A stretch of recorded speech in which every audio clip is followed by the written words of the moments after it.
अस्सलाम वालेकुम। Learning skill with खुशी की जानिब से मैं हूं मोहम्मद इस्लाम। आज का जो हमारा टॉपिक है वो है कार्बोहाइड्रेट्स। कार्बोहाइड्रेट्स बनते कैसे हैं, कार्बोहाइड्रेट्स कहाँ पाए जाते हैं, कार्बोहाइड्रेट्स की इम्पोर्टेंस क्या है, कार्बोहाइड्रेट्स हमारी बॉडी में क्या रोल प्ले करते हैं, आज हमने सारा टॉपिक पढ़ना है। टॉपिक की जानब बढ़ने से पहले आपसे गुजारिश है कि मेरे चैनल को सब्सक्राइब करें, लाइक करें, शेयर करें ताकि आपको रोज़ाना की बुनियाद पर लेक्चर मिलते रहे। जज़ाकल्लाह। देखिए, कार्बोहाइड्रेट्स हमने आज पढ़ना है। लेक्चर को मैंने लिख इसलिए दिया ताकि हमारी जो वीडियो है वो शॉर्ट से शॉर्ट बने और आपका टाइम ज़्यादा ज़ाया हो। देखिए, कार्बोहाइड्रेट्स कार्बोहाइड्रेट्स की आपकी बुक में ना दो डेफिनेशन लिखी गई हैं, एक लिटरली है, एक क्या है केमिकली। लिटरली यानी मीनिंग कार्बोहाइड्रेट्स की क्या है, कार्बोहाइड्रेट्स की मीनिंग क्या है, हाइड्रेटेड कार्बन। हाइड्रेटेड कार्बन यानी कि कार्बन और हाइड्रोजन पाए जाते हैं। क्या पाए जाते हैं, कार्बन और हाइड्रोजन पाए जाते हैं। केमिकली हम इसको क्या देते हैं, पॉलीहाइड्रोक्सी एल्डिहाइड और कीटोन और कम्प्लेक्स सब्सटेंस। क्या है, पॉलीहाइड्रोक्सी एल्डिहाइड और क्या, हमें पता है हाइड्रोक्सी एल्डिहाइड कीटोन ये फंक्शनल ग्रुप है, वो हम आगे पढ़ेंगे भी सही, केमिस्ट्री में आप पढ़ेंगे भी सही इसको। क्या है, कॉम्प्लेक्स सब्सटेंस है। ये क्या करती है कि ये ऑन हाइड्रोलाइसिस ना इनके सब यूनिट्स बना देती हैं, पॉलीहाइड्रोक्सी एल्डिहाइड और कीटोन के। ये इसकी केमिकली डेफिनेशन लिखी गई। लिटरली डेफिनेशन लिखी गई है बस हाइड्रेटेड कार्बन है। क्या है, हाइड्रेटेड कार्बन है। दूसरी जो बात आ जाती है, ये किस चीज़ के बने होते हैं, हाइड्रोजन, कार्बन एंड ऑक्सीजन। तीन चीज़ों पर मुश्तमिल होते हैं कार्बोहाइड्रेट्स। किन पर, कार्बन हो गया, हाइड्रोजन हो गया एंड ऑक्सीजन हो गया है। फिर जनरल फार्मूला हम इसके लिखते हैं CxH2O, यानी कि CX पे यानी कार्बन की तादाद होती है, यहाँ पर वाटर के मॉलिक्यूल की तादाद बताई जाती है। हाइड्रोलाइसिस, ये डेफिनेशन हमने पहले भी किया है, अब भी कर लेते हैं कि हाइड्रोलाइसिस क्या है। लाइसिस का बेसिकली मीनिंग क्या होता है, तोड़ फोड़। लाइसिस का मीनिंग क्या है, तोड़ फोड़। हाइड्रोलाइसिस पानी की मौजूदगी में, यानी कि break down of large molecule into the smaller molecule in the presence of, क्या करते हैं, in the presence of water में होते हैं। ठीक हो गया। अब सोर्स क्या है, कार्बोहाइड्रेट्स हमें पता चल गया है, डेफिनेशन से हमें पता चल गया, इसका जनरल फार्मूला हमें पता चल गया, क्या क्या कौन कौन सी चीज़ें इसको बनाती हैं वो हमें पता चल गया। अब इसके सोर्स क्या है, यानी कि ये कहाँ से हमें मिल सकते हैं, ग्रीन प्लांट से मिलते हैं हमें। कार्बोहाइड्रेट्स हमें कहाँ से मिलते हैं, ग्रीन प्लांट से मिलते हैं। फोटोसिंथेसिस का प्रोडक्ट भी ग्लूकोज है। क्या है, ग्लूकोज है। हम जानते हैं ग्लूकोज क्या है, कार्बोहाइड्रेट्स है। ये हमें पता चल गया कि ग्रीन प्लांट से मिलते हैं और किस प्रोसेस से मिल रहे होते हैं, हमें फोटोसिंथेसिस से। इन्हीं की मदद से फिर और बेशुमार कंपाउंड बनाए जाते हैं। फिर आखिर में इसके इंट्रोडक्शन में लिखा गया है कि कॉन्जुगेटेड मॉलिक्यूल लिखा गया है ना। कॉन्जुगेटेड मॉलिक्यूल की डेफिनेशन जो है वो आपकी इसी चैप्टर के आखिर में दी गई है। क्या है, two different molecule, two different, दो मुख्तलिफ किस्म के molecule belonging to different categories, यानी कि दो डिफरेंट कैटेगरीज से उनका ताल्लुक होता है। Two different molecule belonging to different categories combined to form a molecule, new molecule, that is molecule वो क्या कहलाता है, conjugated molecule। जैसे लिपिड और प्रोटीन है, टू डिफरेंट मॉलिक्यूल है, डिफरेंट कैटेगरी से इनका ताल्लुक है। जब हम इनको कॉन्जुगेशन करेंगे तो इनसे क्या बनेगा, लिपोप्रोटीन बन जाएगा। अब लिपोप्रोटीन भी होती है, लिपिड और प्रोटीन की। अब ग्लाइकोजन को अगर हम प्रोटीन के साथ मिलाएंगे तो ये क्या बन जाएगा, ग्लाइकोप्रोटीन।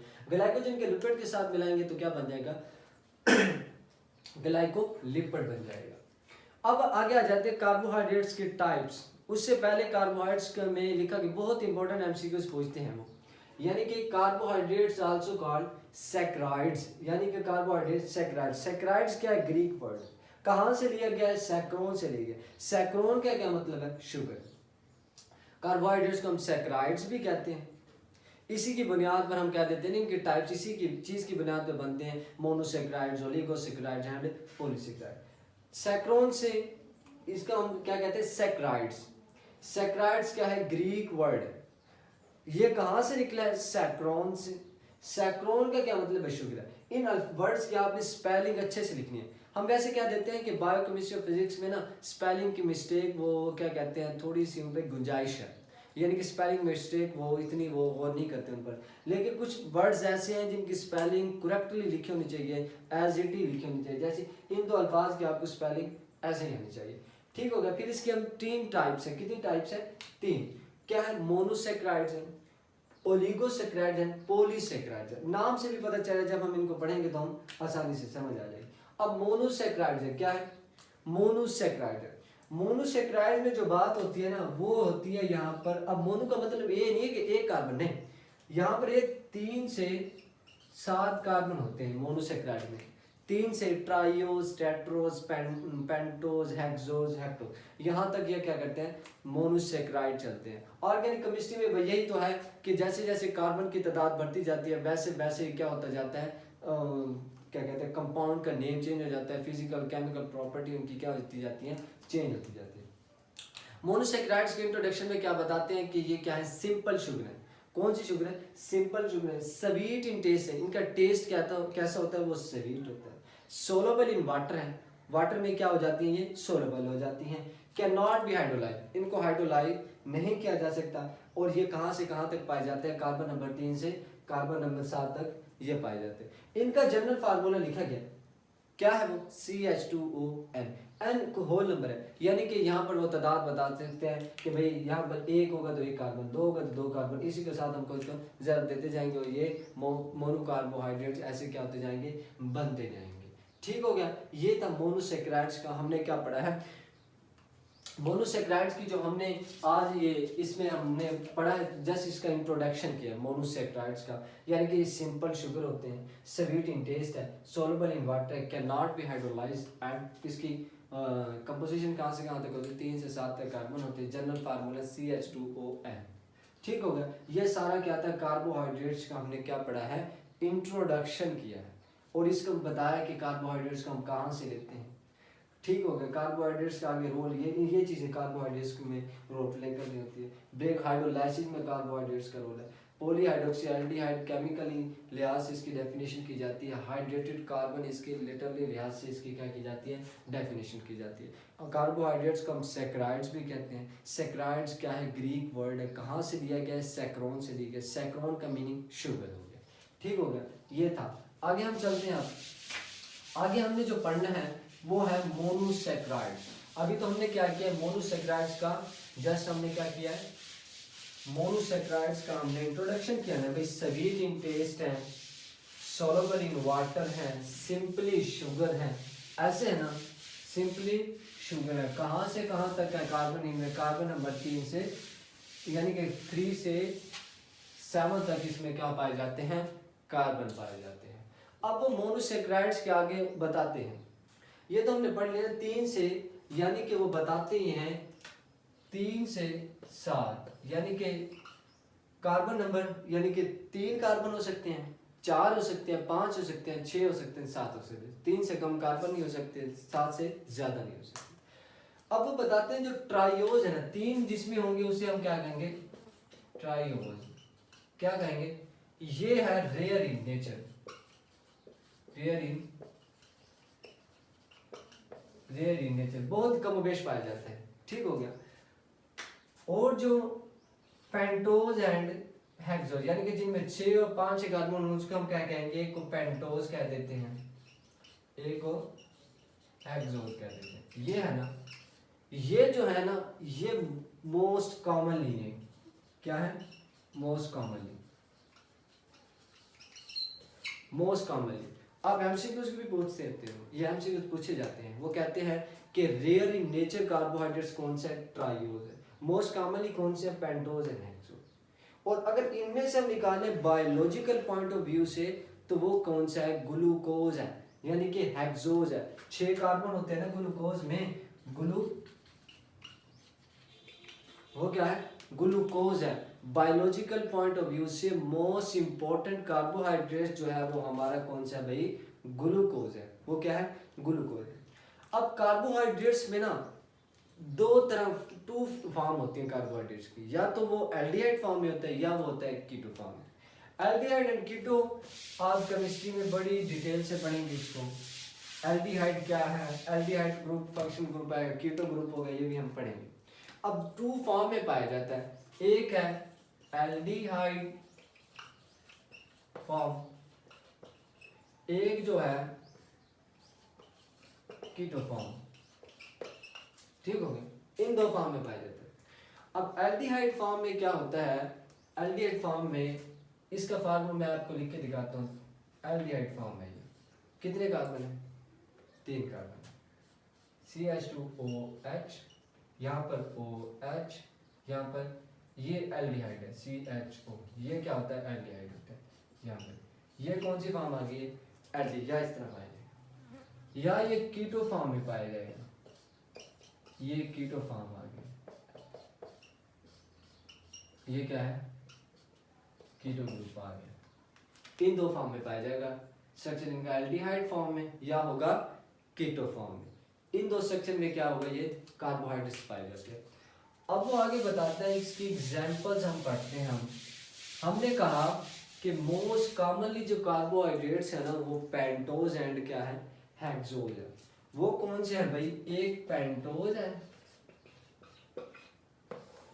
एक हेक्सोज है, यानी कि इसको हम ग्लूकोज भी कहते हैं, इसको हम राइबोज कहते हैं, यानी कि क्या 5 कार्बन यानी कि 6 का, समझ आइए।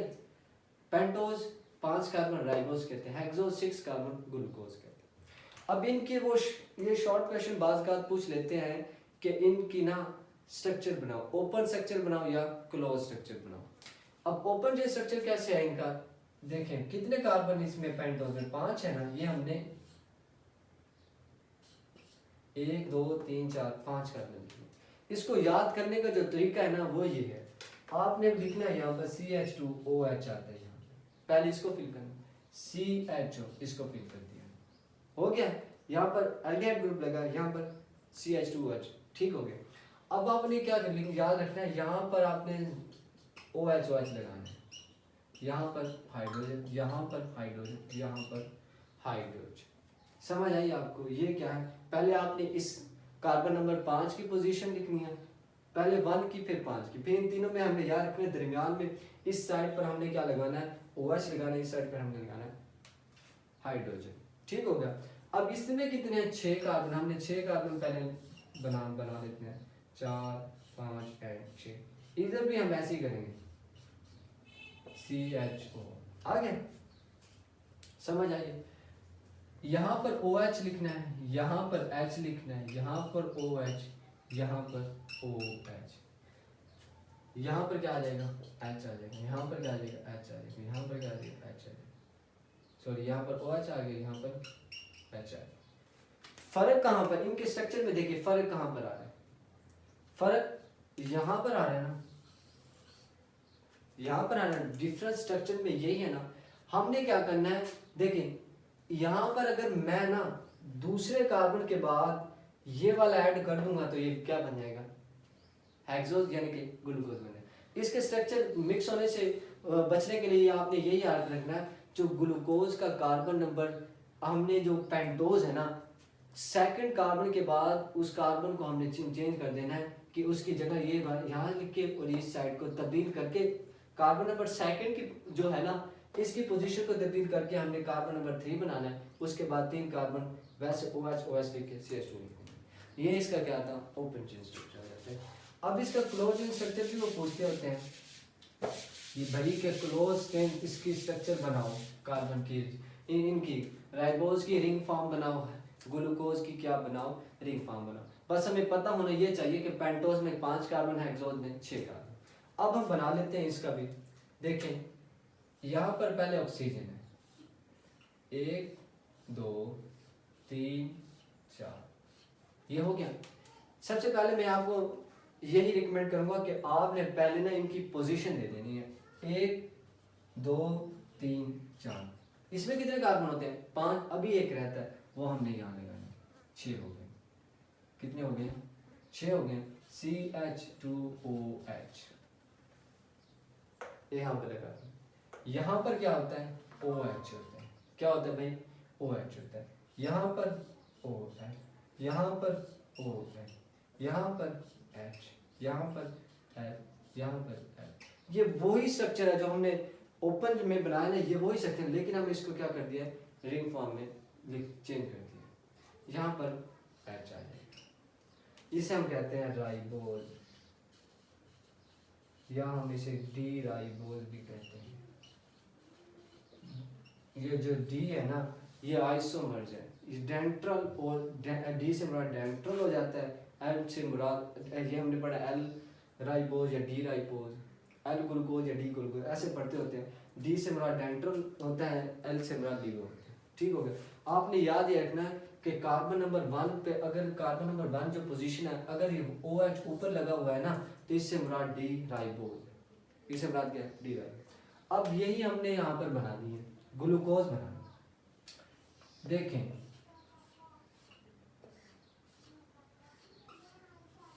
पहले हमने क्या करना है भाई, कार्बन की पोजीशन देनी। 1 2 3 4 5, कितने कार्बन होते हैं, 6, CH2OH, 6 कार्बन पूरे हो गए। अब हमने क्या करना है, पोजीशन देनी है। यहाँ पर OH होता है, बस इसमें ये फर्क आ जाता है, यहाँ पर OH होता है, यहाँ पर OH होता है। ठीक हो गया। यहाँ पर जी, यहाँ पर H होता है, यहाँ पर OH होता है, यहाँ पर H होता है और यहाँ पर H होता है। समझ आई आपको? ये क्या बन गया है, डी ग्लूकोज। क्या हो गया है, डी ग्लूकोज। ये इसके फॉर्म बना दिए। अगर यहाँ पर OH ऊपर लगा होता ना, यहाँ पर H लगा दे और OH यहाँ पर लगा दे और यहाँ पर H लगा दे, तो ये बन जाएगा एल ग्लूकोज। ये क्या बन जाएगा, एल ग्लूकोज बन जाएगा। बस समझ आई है बात की आप लोगों को, इंशाल्लाह आ जाएगी। ठीक हो गया। यहाँ पर H लगा देंगे, ऊपर OH लगा होता है एल ग्लूकोज, नीचे OH लगा हुआ तो डी ग्लूकोज हो गया। अब यहाँ से नीचे ना बहुत इंपॉर्टेंट MCQs पूछते हैं, 3-4 MCQs हैं। पहला MCQs ये है कि इन फ्री स्टेट जो होती है वो भाई ग्लूकोज कहाँ पाई जाती है, इन फ्री स्टेट ग्लूकोज कहाँ पाई जाती है, फ्रूट्स में, ग्रेप्स में, डेट्स में, गिब्स में। इन चीज़ों में क्या होता है, ग्लूकोज फ्री स्टेट में पाई जाती है। MCQs number 1। फिर वो पूछते हैं कि हमारे ब्लड में कितने % ग्लूकोज होती है, कितने % होती है, वो होती है 0.08%। ब्लड में ग्लूकोज कितनी होती है, 0.08%। क्या होती है, ग्लूकोज कितनी % होती है, 0.08% हमारे ब्लड में ग्लूकोज पाई जाती है। अब ग्लूकोज बनती कैसे है, फोटोसिंथेसिस का रिएक्शन हम जानते हैं, वो कैसे होता है, कार्बन डाइऑक्साइड है, वाटर है, क्लोरोफिल है, और क्या है, क्लोरोफिल है यानी कि सूरज की रोशनी है, यहाँ पर क्या है, ये रोशनी है। क्या बना है, C6H12O6+O2+H2, ये बनता है ना, यही होता है ना। अब ये क्या है, ये तो हमें पता है कि ग्लूकोज क्या है, कार्बोहाइड्रेट्स है। ठीक हो गया। अब वो बताते हैं कि 10 ग्राम ग्लूकोज को बनाने के लिए ना, कितने ग्राम ग्लूकोज को, 10 ग्राम। अगर 10 ग्राम हमने ग्लूकोज बनाना है ना, क्या बनाना है, ग्लूकोज, तो हमें कितनी एनर्जी, सोलर एनर्जी चाहिए, 717.6 किलो कैलोरी हमें एनर्जी चाहिए होती है। हमें कितनी एनर्जी चाहिए होती है, 7.6 किलो कैलोरीज एनर्जी हमें 10 ग्राम ग्लूकोज को बनाने के लिए हमें इतनी एनर्जी क्या होती है, दरकार होती है। ये हमने 3 MCQs की हैं। ठीक है। आज का जो हमारा टॉपिक है वो होता है कंप्लीट मोनोसेक्राइड्स। हमने क्या कर लिया, कंप्लीट कर लिया। मोनोसेक्राइड्स की पहले हमने इंट्रोडक्शन किया, मोनोसेक्राइड का जनरल फार्मूला देखा। मोनोसेक्राइड्स का हमने कहा कि कार्बन नंबर 3 से कार्बन नंबर 7 तक मोनोसेक्राइड्स पाए जाते हैं। फिर हमने कहा रेयर इन नेचर कौन सा है, वो ट्राइयोज है। फिर हमने कहा कि मोस्ट कॉमनली पेंटोज एंड हेक्सोन्स है। बायोलॉजिकल पॉइंट ऑफ व्यू के लिहाज से मोस्ट इंपॉर्टेंट ग्लूकोज है। फिर हमने ओपन स्ट्रक्चर और क्लोज स्ट्रक्चर इसके कहे बनाए हमने। फिर हमने इनको कहा कि फ्री स्टेट में कार्बोहाइड्रेट्स हैं वो फ्रूट्स, ग्रेप्स, गिब्स एंड डेट्स में पाए जाते हैं और हमारे ब्लड में 0.08% ग्लूकोज होती है। फिर हमने कहा कि 10 ग्राम ग्लूकोज को बनाने के लिए 717.6 किलो कैलोरीज एनर्जी दरकार होती है। ये था आज का टॉपिक हमारा। उम्मीद है कि आपको समझ आई होगी। और मेरे चैनल को सब्सक्राइब ज़रूर करें ताकि रोज़ाना की बुनियाद पर आपको लेक्चर मिलते हैं। जज़ाकल्लाह।